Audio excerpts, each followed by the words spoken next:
8 a.m. in this interview. It's a latte, an espresso.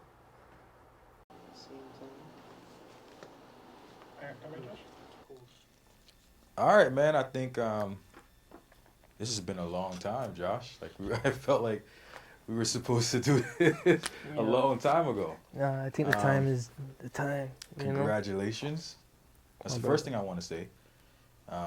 There's other things to be said, but I definitely want to start off with congratulations. Um, Congratulations on many things. I think congratulations on making a great body of work. Yes, Definitely your best, but you didn't need my opinion on that. I feel the same way. You didn't. I You feel the didn't need same me way. to justify that. Nah, I feel it's definitely. Just obviously it has to be. It's been Yeah, too much time doing it for it not. If you get better every year, this is that year where it shows the best. absolutely. Yeah. Eldorado. Here, Eldorado. we're here. Felt like the last time I saw Eldorado, there was like there. It was art. Like I felt like you could sell that and someone would purchase it. Because I still have like one of your books Mm. that I've kept extremely Selling clean, hope. Selling Hope, and I've kept that really clean. Yeah. Like out of all the Bro, books I I don't have in even the go one, bro. house, I don't even go it's one. in like literally a locker, and I Yeah. haven't removed it at all. Yeah. And I just feel like everything you do is art. But then moving from the Eldorado that you did in the past to this Eldorado, I see a new face, Mm. a new miracle, a baby. Oh, baby. Man, talk about that. Let's jump into that Let's first, get because this is into the that. first time I've spoken to Josh Pearl, the dad. Yes. So tell me about Josh Pearl, the dad, before we jump into anything else. Yeah. That life, bro. Yeah. Like, it's beyond me. It's beyond anything I could have dreamed. It wasn't like, I guess it just written. Yeah. It just written for this time for me to have that purpose. Yeah. Yeah, God bless me with a good one, man, healthy. I wake up every day next to the man. He be in the bed now. Yeah. Went through that stage where he was sleeping in the crib. Yeah. Woke up a couple times. I didn't want to stand up with him no more. Yeah. So he's sleeping in the bed now. So even that, a blessing. You wake up, see him next to me. It's just, yeah, man. Dad life is. It put me in the right direction for everything, man. As it should.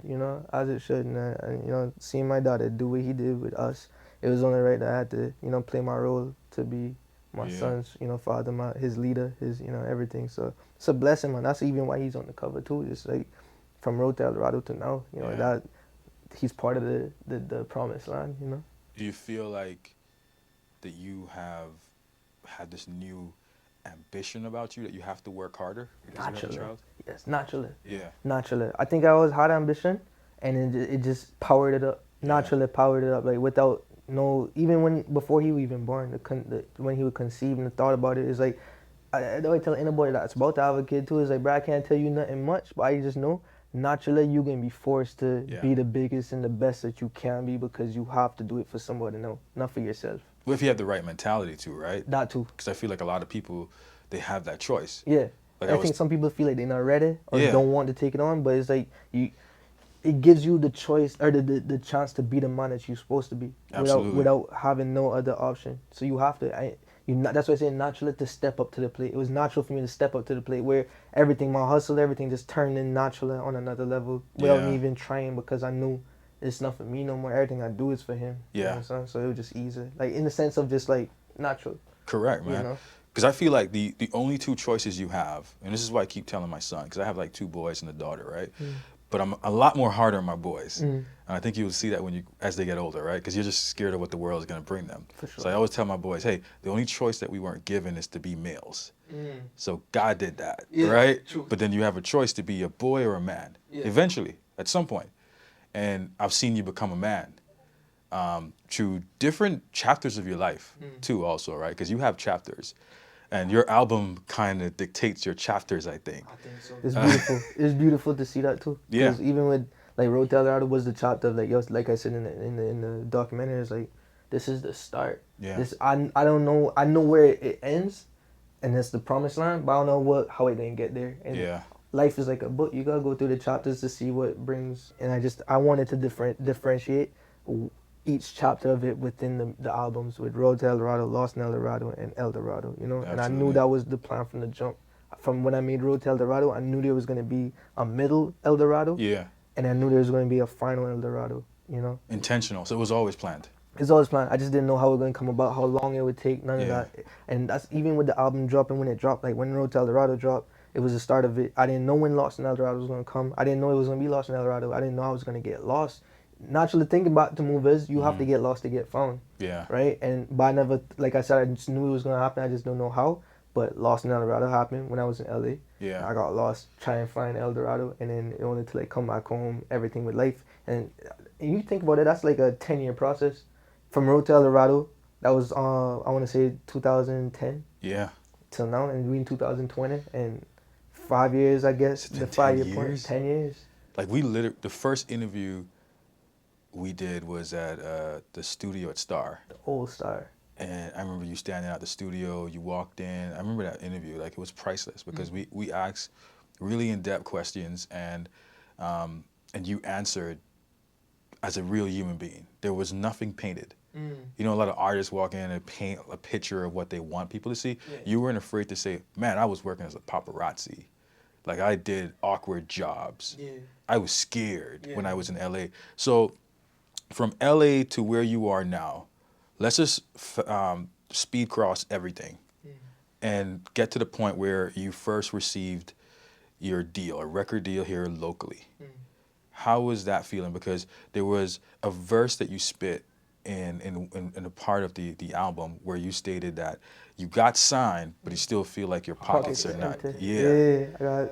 Yeah, that was on Bring It Home the first Yes. time. Yeah, I felt like I had to start the album with that, just letting you know where I'm at in that point, exactly at that point.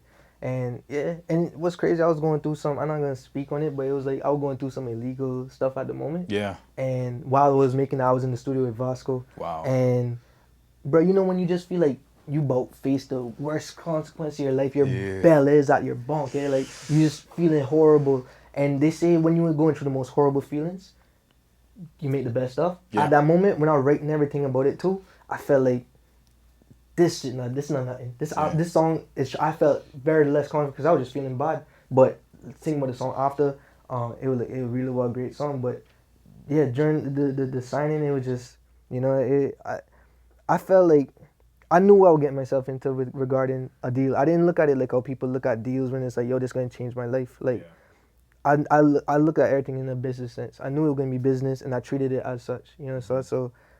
And going into deals, you got upfront advances and all that stuff. I didn't want much of an advance at all because I felt like I was holding my own ground. So I just wanted to partner up. And shouts out to Frank, man. It was a great deal. And like I said, I knew it wasn't gonna start with money because I believe you got work for you can't. I don't believe in because as quick as you can get it, as quick as you lose it. I didn't want no money up front type thing with it. Because you never announced it. Nah, I didn't want it to be a thing like that. I wanted it to still be natural. That's why the perspective of it, why I never announced it, because I wanted the perspective to be what I thought it was. Yeah. Is really just like, yo, I'm just partnering with somebody that we gonna work on something to try and take it to that level. So it wasn't no expectations of what, or I left everything to them as in the label. I still knew I had to do it myself, and that doesn't change my pockets because whatever I was doing at that time when I got signed didn't change my pockets. Yeah. You know what I'm saying? So I had to keep it up front, like I didn't want people, I hate painting a facade that's not real, because you got to face that facade at some point with people that know you, so I never want people feeling the type of way around me. Absolutely, man. Yeah. How did that deal even happen? How did that even come about? How did it come about? Shouts out to Sam. Sam Lancaster. That's my boy, man. Sam Lancaster, bro. Yeah, he really put that together. Yeah. And the thing, like I said, I was looking at the business. I was at that point too. I was just like, I want to write for music. I don't even care. At that point, I was just looking for my pockets. I was looking at this was before the conception of my child too. So I was just thinking business wise, how can I still make money doing what I love? And it was always to be in the music aspect. That's why I was in LA and all that stuff. Yeah. And I was just writing. So I came in the studio and I was just writing with Tio, writing with Vasco and stuff, just making stuff, just writing, and soon enough we made enough songs where Frank, shouts out to Frank as well, he saw him and he was like, bruh, it's either I could pay you off for the thing or we could do some joint venture. And I was like, well, and then Sam really put it in his head like, let's work with Josh on this, so Sam put it together, and that's how that started. Yeah. Sam really put that together. Because Bring It Home, I felt like that was a great intro to the album, because you spoke about the deal. You spoke about you being offered this deal, but at the same time, it's not what people look at it to be. But then moving on from there, you also spoke about the story of looking at your, let's just call it what it is, I feel like she's your future wife. Definitely. Like you spoke about your girl in a very personal way. And I just remember you painting the picture of like you're looking at her belly, and you stated that it was magic. Yeah, this must be magic. Damn, I cannot let this end tragic. Yeah, that's why I said at that time I was going through the legal. So I thought it was like as soon as I found out and I was in the situation, in the legal situation, I thought like, damn, I literally just blew this whole thing that was gonna be the future of us. So that's why I said that, you know. But yeah, bro, like what? Sorry, what Yeah, because you got really personal. Like a lot of people, especially, let's just be real, in the industry in hip hop, we don't hear a lot of rappers talking about their girls. That's the thing too. I never understood that too, because it makes you feel like why you can't put your girl in your music video, or why. And I think that's always been a stigma with hip hop, that it's always about enough girls, not about one girl. But everybody knows, or everybody that's in the position to know, behind every successful man is a strong woman not beside him. It's not no by yourself with 20 other girls. It's literally that one person that is the backbone, that when you feeling like you can't do nothing, you gotta support right there. And to me, that's a strength. So I don't know why people don't praise it. Like, you should praise it, because it should be in the sense of that, make the youths see that should be cool, because it is the way to get to the where you try and go. Like, people think it's about to have 20 girls. You get lost, go broke for 20 girls instead of having that one guy going to lift you up. You understand? That should be praised. Like, that should be looked at and like, this is what's needed in hip hop. This is what's needed in life. You understand? So well Yeah, said. nah, it has to be looked at, man. And that's a big thing with the album too. I wanted to touch on subjects that people. I wanted to get to my realest point, where it's just like inspirational for the people that coming up. Like my little brother, I don't want to rap about stuff that he not gonna actually go through in life and see. Like, let me tell you if I'm not telling you in real life, and just for the youths that I can't talk to on a personal, because I tell youths all the time, come talk to me. Just like I don't know preacher, but I tell you exactly what you're going through, because I was in the same boat. So I'd rather tell them through music if I can't talk to them in a person. That's why I felt like I had to talk about those subjects in the music, you know, instead of painting a facade that's not real, you know. And I always wanted to rap that type. I never got to rap that type of music because I never went through life. I always wanted to make, you know, Drake goes in depth. Drake, you can listen to him and you relate to everything that he said in some way. I always, from when I started rap, I'll just rap cool stuff that didn't really make sense but sounded cool. From even when I started, I wanted to make stuff that you could relate to, and I couldn't. I always tried my best. I was like, yo, this is my most conscious song. You listen to it, nothing conscious about it. No. But you have to go through life, and I didn't understand that till now. You have to go through life to speak about life, and that's why I'm proud about that too. You know what I like too? Like I said, is this whole album is a story, right? There was a letter, a personal letter, that was addressed. You can call it like a Sabside head letter. And it was addressed to the public. And basically in that letter on your Instagram page, you were stating that this album's for you. More than anything, it's for you. And of course your mom, which we'll talk further about in the interview. And you dedicate it in some ways to your child also, which is only natural, right? Because that's your mirror. That's going to be your mirror in life. What made you come to that conclusion that you were like, man, this is why it's for me?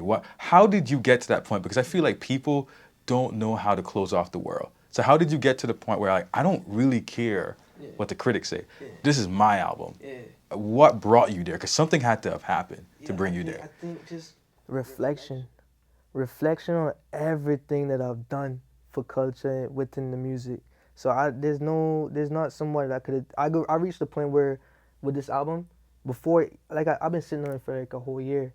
And not even just the album that made me feel that way, but like I said, reflection on everything that I've done up to this point. When you think about, when I first started, like, what is making it? Because everybody feels like if you didn't make it, you failed, right? And in my head, I feel like when I look back on everything and when I first started, I was like, bruh, I made it. Like, everything that I set out to do, go on tour. Life has levels, right? You could be the richest person. You could still be rich, but not the richest person, right? There's levels that people think the epitome is a million, thousand, billion streams, a worldwide tour, If you break them down and think, all right, successful at billion streams is it. If you break down to what is great for me, a million streams, I could say I did that. If you break down a tour, I didn't do a world tour, but I experienced a tour in Florida. I did a Florida tour. If you break down everything I did for impact for the culture, as far as like how many music videos are there, have all the interviews, the freestyle videos, all that, everything regarding to what is it to make it in rap. I looked at it and I was like, bro, I made it 10 times over for what we could have done from this island. You understand? Yeah. I did it. I did everything. So it's like, bro, what is left to prove? Yeah. And the album was the final statement saying like, yo, that's why I said it's for me, because it's like, bro, I could say that I did it all. I mentally don't have to tell anybody else. I know I made it for what I feel like making it is. Like, you know, making it. And when I looked at the album, I was like, bro, this is the solidification to everything. Yeah. Music wise, saying it's on that level, production wise, what I'm talking about. So before I even dropped it, I was like, bro, like I could have sit on it for another year because I wasn't pressured anymore. Yeah. I'm not pressured anymore to convince or showing proof to anybody no more. And this is just how I feel. And I know cockiness to say this, Nah, it's a good but place. I reflectively Yeah. looked like I did it, bro. I'm calm. I'm calm with everything that I've done, and I know for sure it inspires the future that's coming up, and that was my job. That's why I said my job was done, because I did my job. It's a great place to be. Yeah. I love when I see like young people look at you. They see a future. They see someone that they can say, "Oh, wow, I can get there. That this is possible." Yeah. You're like a walking celebrity to a lot of these young kids. When they see you out, it's like you set yourself apart from people here on this island, which is very difficult to do with young people. True. You've also had one-on-one conversation with, regardless if it was very small, with Nipsey before he passed away. Like you said, you met your idol, right? Isn't that I met one of- his brother. Oh, okay. I met his brother. Yes. Yeah. I was this close to seeing him. Like just even to just, but I feel like I did in the sense of seeing where he came from. Yeah. I did meet him in that way. Not saying I ever met him, but you know, just the environment he came from, it reflected what we know. As far as like, we on the island, but we in the south, we far from what we know the mecca of the island is. You understand? So he came from the same thing. Yeah. He lived outside on the outskirts of. He lived in LA, but his part of the LA was not Kamana Bay. You understand? It was like kind of like Saab, and he just seeing how he made his whole entire area into something special. That's all I wanted to tell him. I was like, bro, like I told his brother. I was like, bro, everything I see from London inspires me to the fullest, because I feel like, not to say that we came from the same thing, because they come from gang culture and all that. Ours not so rough, but in the sense of hustling and making something from your place instead of going to Kamana Bay and try and turn that into yours, like making something from what your gem is from where you're from. They did that, and you know that was my biggest inspiration with Nipsey. His music was dope as hell too, but more so his message. And I was like, bro, I know my music cool, but more so what I could say to you and what you could get inspired from me. You know, I feel like there's a lot more dope artists than me even on this island. Like I feel like there's more better rappers than me and stuff. And none of my take in this whole thing. My take is like, oh, can I like you said, can I set a bar for the next generation to be? Because they gonna pass it. Relo, he's gonna pass every single bar, but that was my job for you to see something. Because we never saw nothing coming up. We saw it, but we didn't really see a bar to. It was like a desert. You understand? Yeah. So I feel like once I set a bar, once you could see that's the bar, you have to pass it at some point. When there's nothing, it's just blank. But Felt lonely. yeah, so now that they have something to look at and be like, all right, yo, he did that, I can do this, and that's what I want them to think, because we supposed to excel each other. You understand? So I feel like they set, bro. They, from what we did, everything, even with you in radio interviews and stuff, like even just this manner, is like it sets the tone for them to do that on another level and keep it going. Yeah. And the more that they do it, just like how I said, the more I made music, the better it got. The more we did this and kept this, and they do it, it's gonna excel the culture with music and Cayman and lifestyle period and Cayman for Caymanians, you know, for us people. Like, Appreciate that, man. That's why I like talking to you, Josh, because I feel like, you know, we bring out a lot of real conversation. Like, this is not a gimmick. Like, we are really just having a real in-depth conversation. There's things that I want to know. Like, you know, when I was listening to the album, I got it the day that it was released, and I was excited. And I wanted to make sure I was in a quiet place, because I wanted to make sure no one was going to disturb me, because I really wanted to listen to this body of work. Because I know that from a guy that was coming from such a hard place to still release his album, this is worth listening to.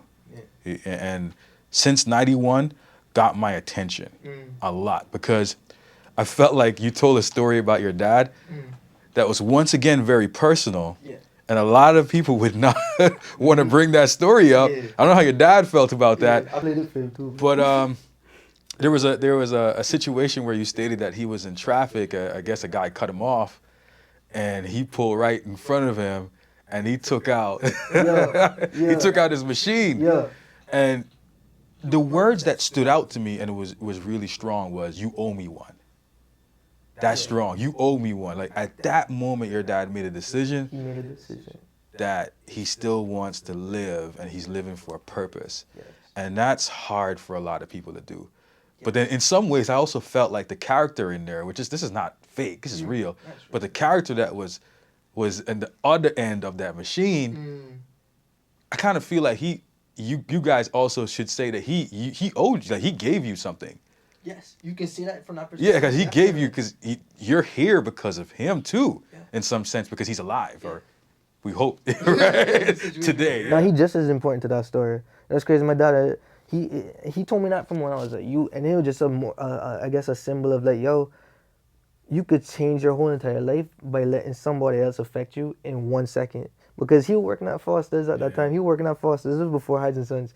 And he was some type of manager area where he had to deal with the money and stuff. So it was, say, illegal to have it, but it wasn't because the police knew, like, this is his job. He's supposed to. So it was illegal, but it wasn't illegal to the sense. And and up to this day, he's not a preacher, but he goes to the prisons and stuff just to give his word. And he says he goes in. This is something he told me recently. After I played him the song, he's like, I still go and tell that story because people look at the last name Hides and everything that he built and everything is like, oh, that was like a given. That was da, like making excuses regarding to why you can't be in that position, right? And he just tells him like, bro, I could have literally been right here with you. The only difference was I didn't pull the trigger. You understand? So it's like, don't use that as an excuse because you could have been where I'm at. I just didn't do the exact same thing. So don't use that as an excuse to why you can't come back out here and be on this level. Because my dad come from Dog City just as well as them. You understand? So it not no different in the thing. And that was a big part of that story. He was just telling me like, yo, like, we could have been them people, or you could be that person in a split, or you could actually be aware of your surroundings and make the conscious effort to better yourself for your future instead of letting somebody else dictate your emotions and make you make the wrong decision, you know? Yeah, the line was strong. Imagine if I pulled that trigger. That was so strong. That's what I love. I love hearing that. I feel like I was in the story when you're telling it, and I felt like I was there. I was whoa. It brought me back to say, imagine if, because my dad also went through the same experience, but he was on the other hand, like a guy pulled a gun on him. And that's why you say you could from his perspective. So I could see from the opposite perspective, and I was like, man, what if that was it? Well, where would I be today? True. So, I mean, with that being said, Josh, you know you have a purpose. I want to dig deep into this album. Yes. It's very important to me. I got so much questions to ask, and we still got a little bit of time. Halo. Ah, man. This Halo is a track I feel like it's art. Like you have to continue to listen to it over and over to quite understand where are you going with this track. But then I feel like people can get their perspective because Halo is extremely, like, so many different wordplays, the stuff that I like, and people might get it confused because they're like, okay, is he saying that he sold his soul for a Bentley truck? Did he buy that before? He's the Matrix got him in a situation. Is he heavily in drugs? Did he need to go to rehab? You know, and there was things where you said shoes cost $100,000. Now this line might be funny to a lot of people, but Josh Pearl is the only person I know that every day he has a different shoes for the day. So that line was easy to believe to me. So, I mean, the artist is the only one that can explain what Halo means. So what is Halo? Halo was a symphony, bro. That whole night, it was like, and you know the crazy thing about it? That was only one session. That song is so layered. It was supposed to be, to get to the point where I started in my head, I brought in Vasco on that. Vasco produced it, but I brought him in on vocals. I brought Sam, I called Sam, like, it was like 12 in the morning. I was like, bro, I need your sound right now. Yeah. Bring your vocal, and he came. It was just so much levels to it that it was supposed. I looked at it like a symphony that needed so much players to make it what it was supposed to be. And to touch on the second, because the second verse is where I said the most. Every line was like, wait, like you said, is he a drug addict? The reason why it was in a deep voice, the whole song was to paint the picture of like the world ending, in the sense that the day we living in today, like you could say that the world is on fire, and how the perspective of the youths and how we thinking. It wasn't my perspective on how I feel. The second verse was a deep voice because it was just supposed to be a perspective of anybody that's in that situation. I don't want to say the general public, but just like anybody that talks in that manner, like say what rappers preaching and all that stuff. So I said the worst things on that second verse to say what people are saying. That's why I said that's why I said we're in the matrix. Like on the chorus is like we be running wild, hoping you don't judge us now, burning buildings, shut it down. I feel like that's the youth nowadays. Like as far as just the world we live in is on fire when it comes to everything just being open to the public. Like people drinking lean on thing, and and to think about what lean is, and it's like it's glorified. All these things are glorified. You understand? So like I was just touching on like what the hip hop world is Does right that scare now. you though? That you could be that person in that track? In a Could you second, be the right? Halo? Yeah. Yeah, it's crazy. I heard it. Scared to the sense of how easy it is for anybody else to do that. And I feel like that's what people that coming up that doesn't have a not necessarily conscious, but really live through like the youths. I want to say the youths that didn't live through life to really speak on what they want. So they see this, and this is the only thing that they speak about, and it's the only thing that they relate to because that's the only thing that they think is cool. So it is scared to the sense of like, yo, you preach something, you say it without knowing it, it becomes that at some point. And yeah, that thought alone makes it scary because it's like if these kids thinking like you need this, that, and this to become successful, or Sold my soul for a it's Bentley truck. like all Like in we that. never think about it. Yeah, nah. And if you think about it, that's really what he's saying. Because when people think you get signed, this stuff comes with it. You understand? But in actuality, it's like it's all a facade. It's like you don't get signed, and the money. It's like getting signed is like going to the bank and getting a loan. Literally, it's going to the bank getting a loan because all you're doing is getting upfront money that you have to pay back. That part, now, so when you think about it, is the money actually yours? No. But when you own a Bentley truck, you're paying for something that you can't afford. Like all that is, it's a downfall. It's a down spiral to truth. Like truth of what success really is. You can be successful without all the money and all this numbers and stuff. It's like, what is success to you? Like I'm cool. I'm successful because I could wake up and do what I want. Like I freedom. Even if I was living in a shop in Easton and just paying just no even no light bill, no nothing, I'm free. I made it. In that sense of not music but just life, freedom. Find that first. Signing the deal is not gonna get you your freedom. If anything, that just puts you in the loan that you have to pay back, where you have to fight to get that back. So, and that's why I tell my little brother Rello is like, like, don't look for numbers to justify the hole in your heart for success. You're gonna hit 1 million, and when you hit it, it's nothing because it is you did it. Now you're looking for what's gonna fill that 10 million. It's like if you could fill that before you even get to the million, anything else is a plus after that. You're happy regardless.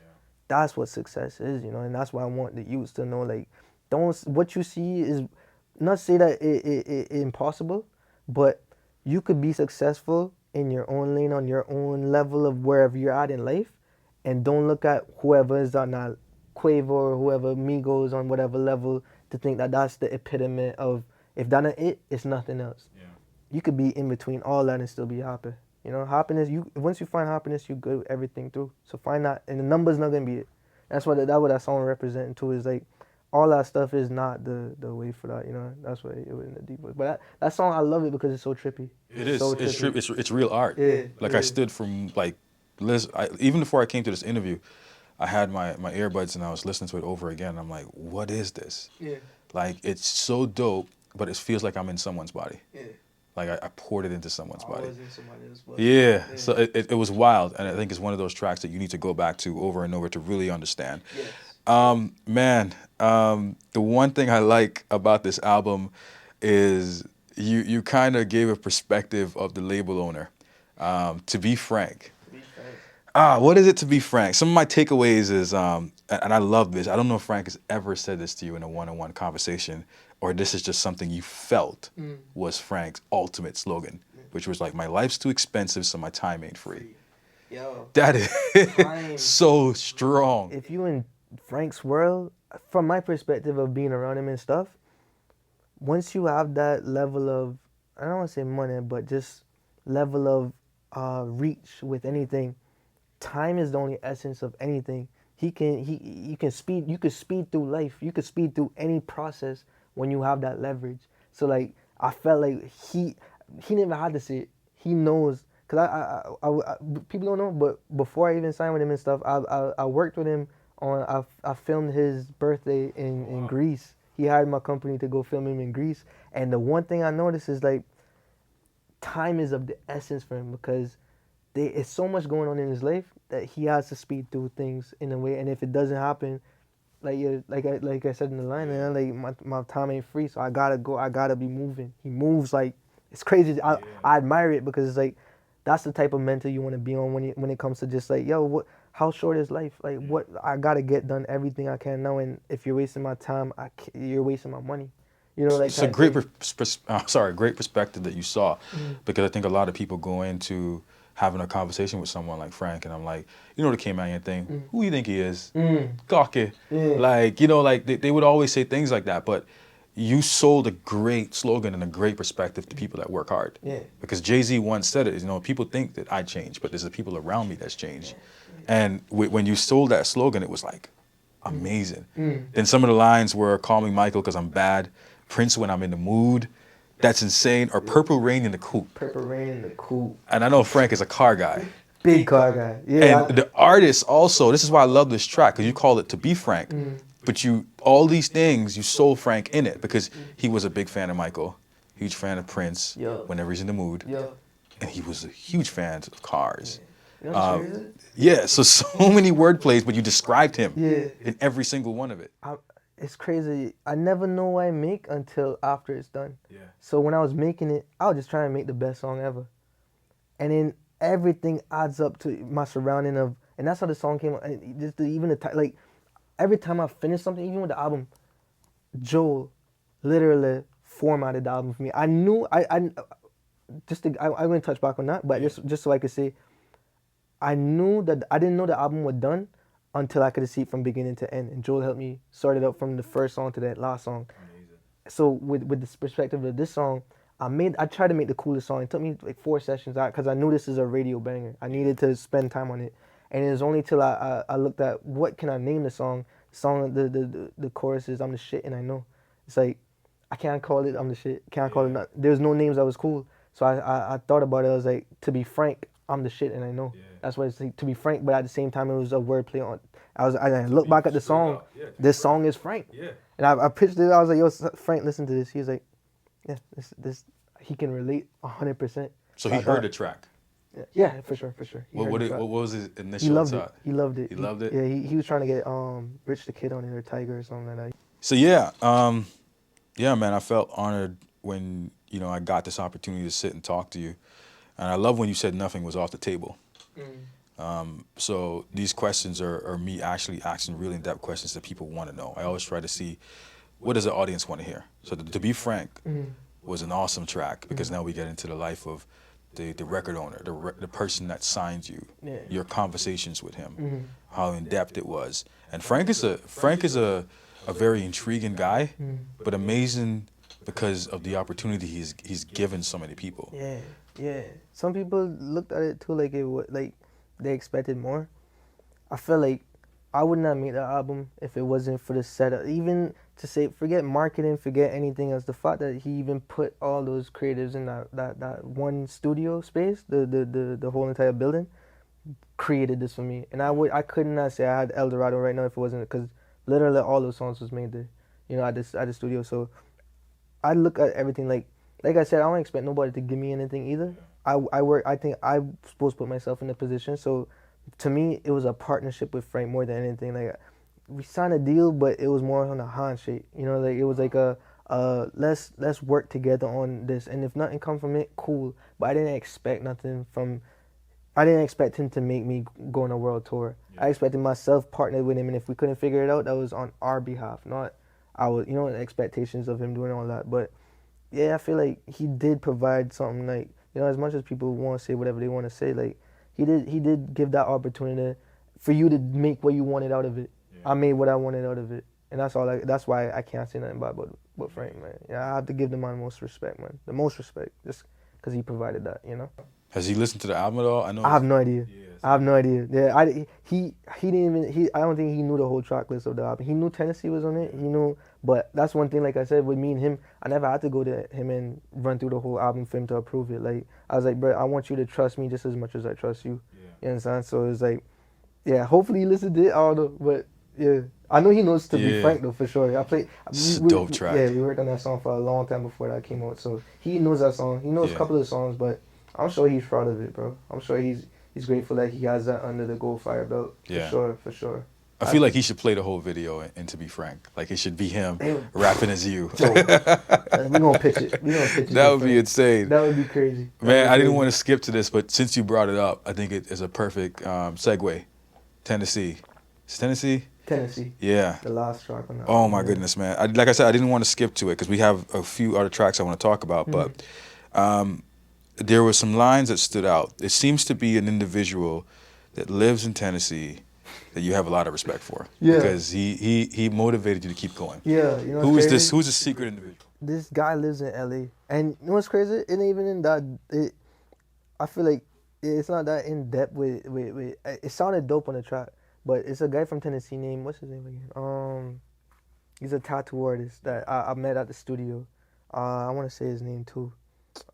Terry. Yeah. Terry, art by Terry. He's a dope artist, bro. He has dope everywhere in LA, and I met him in the studio. We was just when I lived in LA, the studio in LA, and he when I went in LA, a lot of people I could not relate to and I didn't build relationships with because, and not because of this reason, consciously knowing it, but after talking with them and finding out where they're from, and I tried a correlation between people that come from the country and people that come from the city. And a lot of people from the city I couldn't relate to because they, whatever reason I couldn't, maybe because their lifestyle growing up, or whatever the case is, but this guy from Tennessee, I feel like he come from the country. So we'd always have conversations, and then it was just the simplest words that he was saying. A couple of things, he was like, bro, just don't worry, bro. Like, he had tattoos on his face and everything. He's like, bro, I'm out here living with tattoos on my face. Like, I'm not worried. Like, people worry about, oh, I can't get a job, da. He's like, bro, as long as I could put one foot forward, I'm going to be all right. Yeah. So I just, it's like I say, it wasn't so super in depth where it was like super personal with somebody, because he like the same age as me, like me and him good friends. But it was more so just like those little words that I held on to that, I'd be like, yo, that makes sense. Like, you know, like, no matter what, everything's going to be everything. And I love that saying, you know, like, no matter what, whatever it is what it is. But you have the choice to move forward with what life is, you know, or you have the choice to accept that that's cool. That's, you're all right with that, you know. Like, people hate where they're at in life. Is like, you got to appreciate that you even have life at the moment, you know. Like, everything is everything, bro. Strong words. Because in Tennessee, I felt like that was a very emotional track. And I know that there was a time that, talking about emotions, like we were in a very emotional standpoint. I feel like you have a lot of secret enemies. And by secret enemies, I mean people that don't like you for no reason. It's because of your appearance, because how confident you are, might be because how you dress, how good you are, what you do. You know, there's nothing that I feel like in creative arts that you can't do. I've seen you do it all. And there was a line that you said, your own enemy wants a friend of me, I can't let it be. Like, that was emotional in the sense of, like, in a good way, because you're telling everybody's story. Are you the person that keeps the people around you that you know that don't like you? Or are you someone that knows how to move in a room full with people that... I could, if I knew someone that hates my guts, or just not even hate, but just we don't see eye to eye, I could be in the same room because I'm not letting that energy take over me. Like I said with my daughter's story, don't let somebody's emotions or your emotions dictate how somebody make you react. You understand? So like, but at the same time, I've been crucified so much at certain times that I just, like I said, I could be in the same room with you, but I'm not going to give you that window anymore and for me to exert my energy in a positive or negative way. I'll tell you blessings and keep it moving. And I don't have hate in my, I know it's hard for people to say that too, but I noticed that from a youth that any form of hate holds you back in some degree. So I try my best never to hate. If I dislike something, I dislike it. If you did something I dislike it. But I can never hate somebody because it's like, yo, that's your emotion. I know mine. I can't let yours reflect how I move. So I could be in the same room, but I just never, I just feel like I got too much at risk for me to put myself in that type of mental state to be in a place where I could hate you, which I don't do anymore, you know, like, so yeah, I could, yeah, for sure. Like, you can't, there's no more room for that, man. There's no room for hating at all. Nah. Where were you, Josh? Because you weren't in the normal place when you made that track. Tennessee, you weren't in Tennessee, Bring It Home, Since 91 was all made in 1 week. Wow. And Halo, all 4 of those songs was made in 1 week, and that was the week that I was going through finding out my son was conceived. That was the week when I was going through some illegal stuff where I could have been facing some time type thing. So it's like, bro, I was just like, but like it made for the best music. But at the time, I just felt like I couldn't. I felt like I really got my back against the wall. Yeah. I was vulnerable as hell because of that. Not because with the music I was trying to make. I didn't know what I'm trying. I never know what I'm trying to make. I just know I'm here to make some music. Let's make some dope music.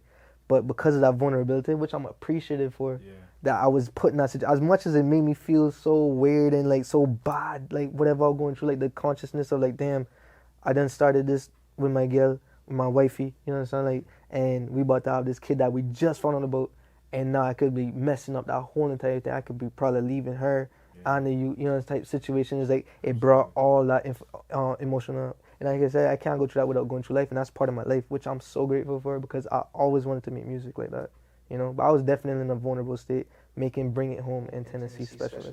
But it wasn't forced. That's why I had to ask you, like, what space were you in? And you can tell, like, you were just feeding off of the emotions that you were going through, which is always the best way to make music, and people just forgot about that. Yeah, no. Like, use your emotion. When you're going through those emotional states, if you can, sometimes it's hard, but if you can, it will naturally come about. Because like I said, I was really trying to make, like, my head, Vasco don't know nothing going on. Vasco don't know nothing going on. I'm looking at the emails saying this, that, as far as like the activity that we're going through. And I was like, bruh, I'm not going to tell Vasco because we supposed to have this session right now. So in my head, I was like, bruh, I just got to write what I got to write and bring it out. And it just came like that because of that. And I wasn't trying to mess up the session. So naturally going through those made me write that, you know, like it's crazy. It was really good to see, and the one thing I love in the track, oh man, this is a line that can be quoted for a long time. I stayed true to one thing I love, like a wedding ring. Yeah. Huge.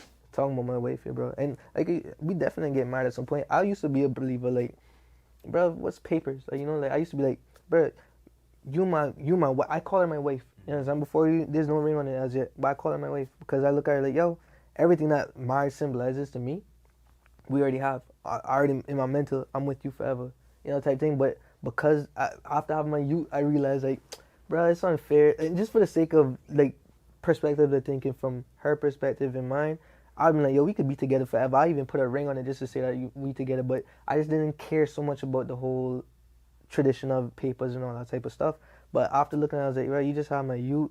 Like, he got my last name. You don't. That your son. You don't got the same last name. That kind of unfair. Paper wise, like, you know, so it's gonna happen. It's gonna happen. So I already told her to this what happened. Just and she cool. It's never been a thing that she pressured either. Like, she just know, like, she know that where I'm coming from. You understand? So it's gonna happen at some time. Real soon too. Real soon. Yeah. Your smile is different when you speak about her, which is good. Which is good to see because, like I said, a lot of men in hip hop don't bring up their girl or their feelings with them. But you've been speaking about her for a long time too. I feel like in a lot of your mixtapes and a lot of your albums, you've been talking about wifey. She's been with you throughout all your difficult situations. We think that 2020 was the year of disasters. Like, a lot of people would say, man, what a year. What a year. But no man, no woman, no child, no husband, no boyfriend, doesn't matter who you are, can be prepared for the loss of a vessel.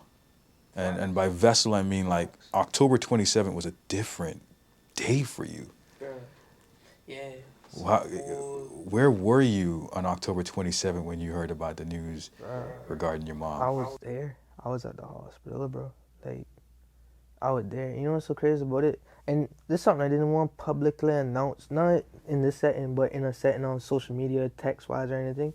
But it's something that I want people to know to a degree, because I'm pretty sure you don't even know that it wasn't natural causes.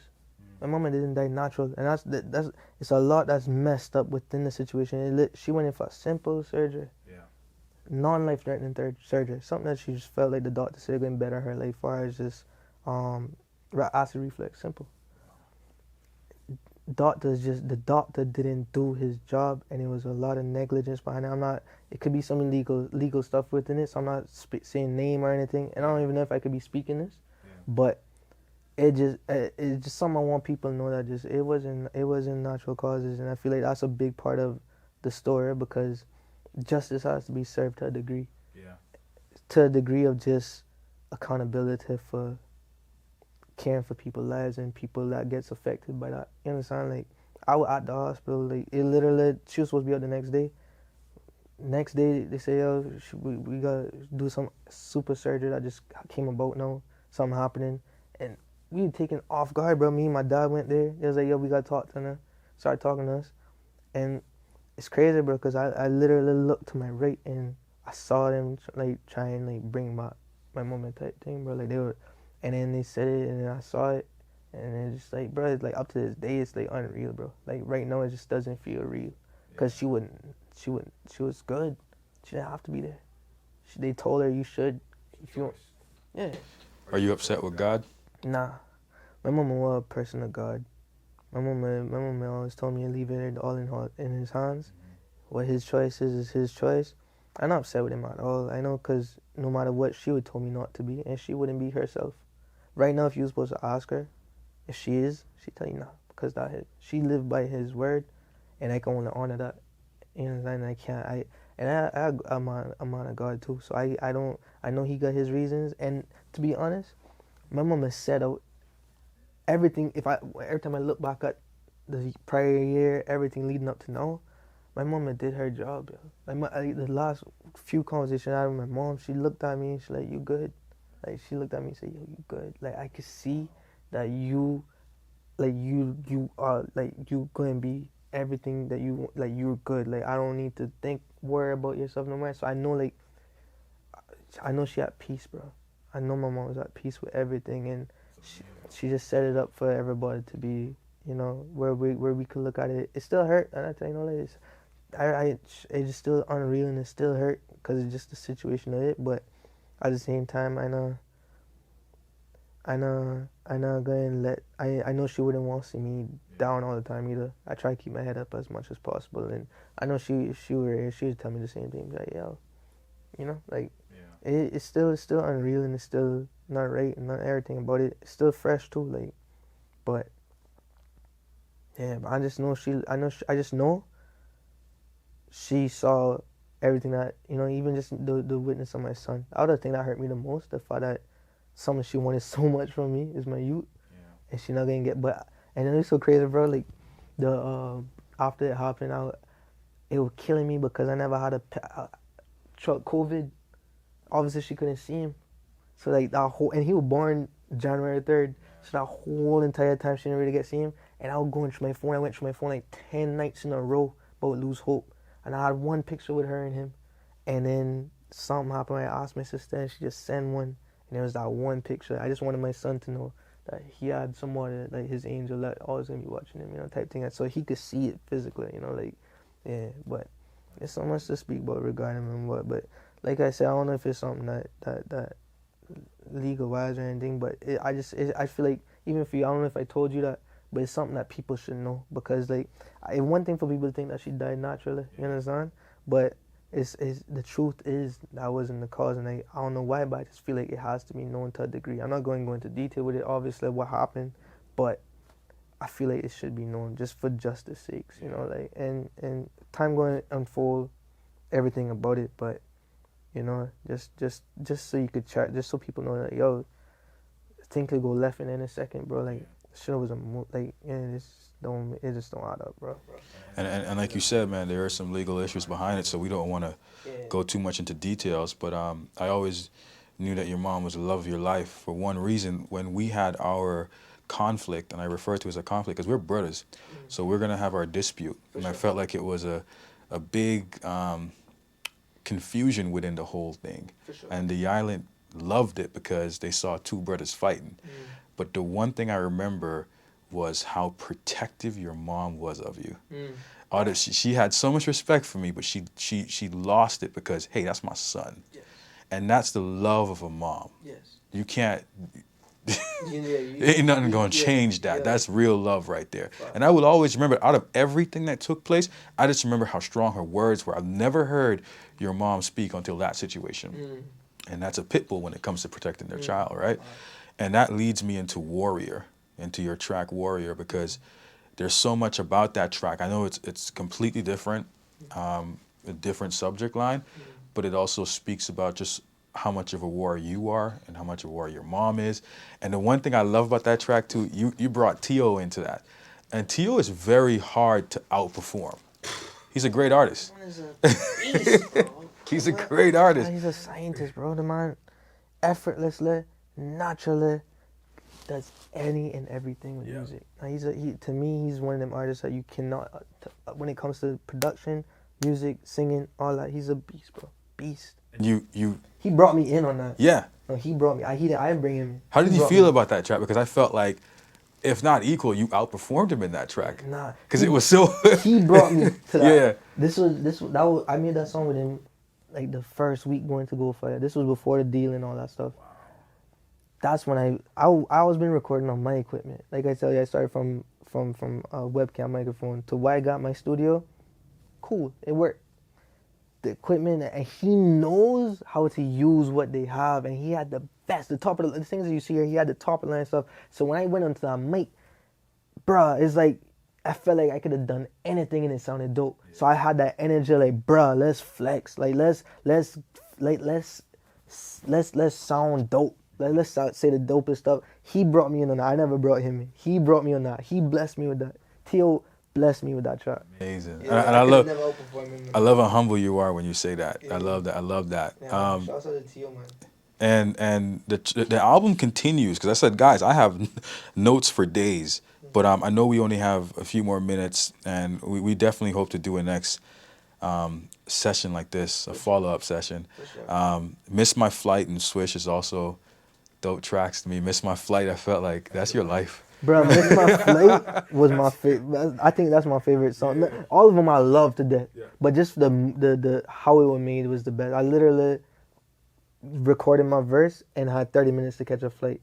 The song has nothing to do with Miss My Flight, but that's the reason why we called it that. It was the most fun track that I think I made on that whole thing, because it was literally like 5 o'clock in the morning that we made that. And Tio produced it, and we were just vibing. We just chilling, vibing, and I spit it in one take, check the time, hot to go. And it's just the vibe. It was just so, I freestyled the chorus. I literally did it in one take. Like, I was like, yo, after I did the verse, I was like, bro, we gotta go. Let me lay something quick time. Laid the chorus, came back, and then he calls himself Toki. I forget what he calls him, but he mashed up. He went from English to Spanish. Bruh, he killed it, man. Killed it. Shouts out to Tuki, man. Or Toki. Was that a real life story in that track? Was anything real? I did not crash my Benz, no. Did not crash the Benz, nah. Thankfully, I did not crash my Benz. Nah, it was just dope. Like, the only thing that was real about it is, like, how I really feel. Yeah. About just on a level of, that's my ego. Yeah. Like, that's my ego. If I want to talk about ego, and even speak on every song to Warrior, to be frank and all that stuff, that's part of my ego as well. Yeah. That's the real part about it. But to say it was real, like, as in, like, crashing the Benz and all that stuff, like, nah. Like, nah. Just a fun track. It's a dope track. Just a fun track. I loved it. Yeah, and then when I would try and talk with my raps, that would, you know what I mean, like speaking loud. Like, that verse, I was just talking. That whole entire, like, 2 months, I was trying to practice my vocals and just talking on the mic. Yeah. And I did it all with Tio. I made so much. Shouts out to Tio, bro. Like, he produced it as well.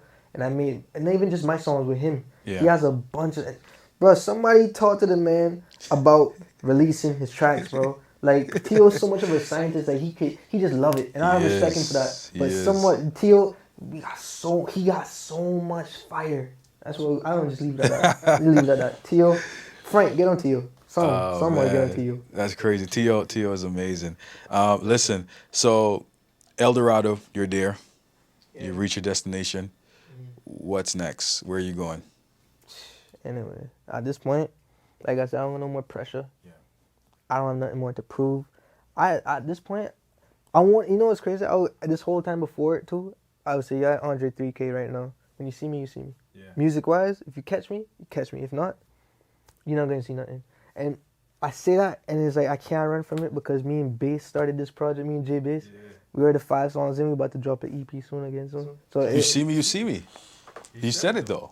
You did say you don't know what's next. You reach your destination. You're happy where you are. Yeah, I thought at this point, I would just be like, yo, I just about to focus on my businesses, and I have no pressure to stay relevant with music. Yeah. And I'm still at that point. The thing with me and J Bass is not like this project. It's fun. It's like whenever I go chill by his house, chilling, and we make a song for the fun of it. No pressure, no nothing.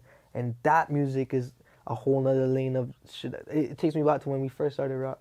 So that project didn't feel like that. But other than that, there's no more pressure, bro. I'm on for like just helping Relo with his career in music. I feel like I have no more effort towards it. And it's like I love music, but I don't love music like that. You know what I'm saying? Like I love it for the sake of what it is, but I love everything else just as much. So I'll focus on everything else just so I don't have to do that right now because I don't want to. I did the, like I said, I went on. I experienced everything I wanted to from when I first started. So there's nothing more I want from it. So like, why force myself? You know, that's how I feel. Like, why force myself to go and make music or try and make another album when I already did it? Like this is what I wanted. Like this Eldorado is what I wanted. If there's something I can say, yo, go.